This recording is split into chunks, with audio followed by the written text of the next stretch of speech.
Manghuhula na si Rudy Baldwin, nahulaan nga ba ang nangyari kay Catherine Cam Island?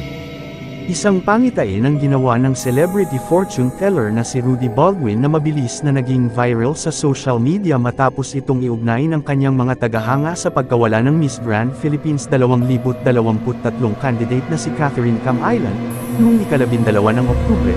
Nawala ng komunikasyon sa kanya si Cam Island, na isa ring guro mula sa Batangas, pamilya matapos umalis sa kanilang bahay, at habang sinusulat ito, idineklara pa rin siyang nawawala.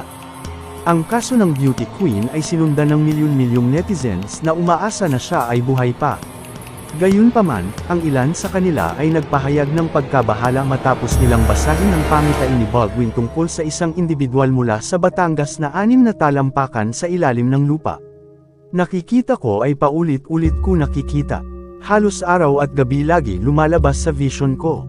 Kaya post ko na at nasa sa inyo kung paniwalaan nyo man o hindi, gaya ng madalas ko pong sinasabi na tao lamang ako at hindi ako Diyos para alam ko lahat. Kung ano man pinapakita sa akin hanggang dun lang din ang aking masasabi, nakita akong isang babae na nabinaon sa lupa na wala ng buhay, sa isang lugar na kung saan tapat nito at kalapit lang ng dagat, at ang tapat ng dagat ay makita kang matataas na mga damuhan, maraming damo. Medyo mahaba ang damuhan, at nakita din akong bahay na bato pero wala akong makita na tao, kalayuan sa syudad dahil mahaba ang kalsada na nakita ko sa vision ko, Baldwin isinulat.